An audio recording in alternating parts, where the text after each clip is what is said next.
IPL এর 2026 আসর নিয়ে বড় সুখবর পেলেন কাটার মাস্টার মুস্তাফিজুর রহমান। আগের আসরের মতো এবারও তাকে বিশাল অঙ্কের অর্থের বিনিময়ে দলে নিতে পারে দিল্লি ক্যাপিটালস। স্কোয়াডের অধিকাংশ ক্রিকেটারকে ছেড়ে দিলেও সম্ভাবনা আছে ফিজকে নিয়ে। 2026 আইপিএলে মুস্তাফিজকে ঘিরে দিল্লির পরিকল্পনা নিয়ে বাকিটা জানবো রিপোর্টে। বল হাতে অসাধারণ এক বছর পার করছেন কাটার মাস্টার মুস্তাফিজুর রহমান। চলতি বছর দুনিয়ার সবচেয়ে সফল বোলারদের মধ্যে তিনি একজন। বিশেষ করে টি-20 ফরম্যাটে সেই পুরনো দিনে ফিরে গিয়েছেন বাঁহাতি এই পেসার, যেমনটা নজর এড়ায়নি ক্রিকেট বিশ্বের ফ্র্যাঞ্চাইজিগুলোর। বিশেষ করে আইপিএল এর দল দিল্লি ক্যাপিটালসের নজরে ঠিক আঠার মতো লেগে আছে তার নাম। 2026 মৌসুমের নিলামের আগে তাকে নিয়ে বড় সুখবর দিল শীর্ষ ফ্র্যাঞ্চাইজিটি। তাদের সংক্ষিপ্ত তালিকায় জায়গা করে নিয়েছেন দ্য ফিজ।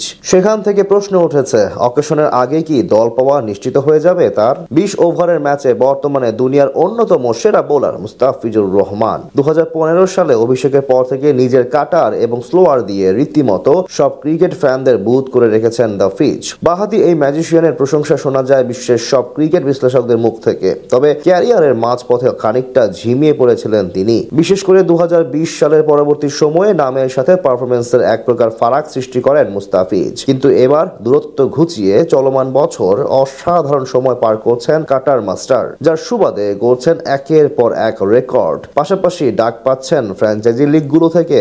আন্তর্জাতিক ক্রিকেটে অভিষেক হওয়ার থেকে নিয়মিত সুযোগ পান দুনিয়ার শীর্ষ ফ্র্যাঞ্চাইজি টুর্নামেন্ট ইন্ডিয়া প্রিমিয়ার লিগে। গত সিজনে নিলাম থেকে দল না পেলেও ডিরেক্ট সাইনিং এ শেষ দিকে দিল্লির হয়ে দেখা যায় তাকে। ব্যক্তিগতভাবে আসরটা একেবারে মন্দ কাটেনি কাটার মাস্টারের। 3 ম্যাচে 4 উইকেট শিকার করেছেন তিনি, যার মধ্যে এক ম্যাচে শিকার করেছেন 3 উইকেট। যেখানে বাকি বোলাররা রান দিয়েছেন 2 হাত ভরে, সেখানে ফিজ দিয়েছেন দারুণ কিপটেমির পরিচয়। তাই তার উপর খুশি ক্যাপিটালস ফ্র্যাঞ্চাইজি, যদিও বদলি হিসেবে যোগ দেওয়ায় তাকে রিটেইন করার সুযোগ নেই দিল্লির কাছে। তাই চাইলে মিনি নিলাম থেকে নিতে হবে, আর সেখানেই ফ্র্যাঞ্চাইজিটির সংক্ষিপ্ত তালিকায় নাম আছে ফিজের। ভারতীয় গণমাধ্যমের খবরে জানা গেছে, আগামী 15 নভেম্বরের মধ্যে আইপিএল এর 10 দলকে জানিয়ে দিতে হবে তারা কাদের ধরে রাখবে ও ছেড়ে দিবে।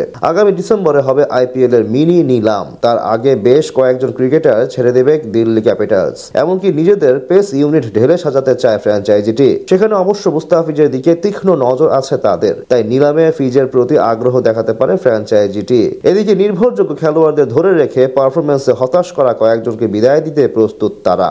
এই তালিকায় ভারতীয়দের পাশাপাশি বিদেশি ক্রিকেটাররাও রয়েছেন। ছাড়পত্র পাওয়া সম্ভাব্য খেলোয়াড়রা হচ্ছেন করুণ নায়ার, দুষ্মন্ত চামিরা, ডোনোভান ফেরেইরা ও মোহিত শর্মা। তাদের বাদ দিয়ে ফিজের দিকে হাত বাড়াতে পারে দিল্লি। আইপিএল এ এখন অব্দি 5 টিমের হয়ে মোট 60 ম্যাচে 65 উইকেট শিকার করেছেন মুস্তাফিজ, যেখানে মোট 3 সিজন খেলেছেন দিল্লির জার্সিতে।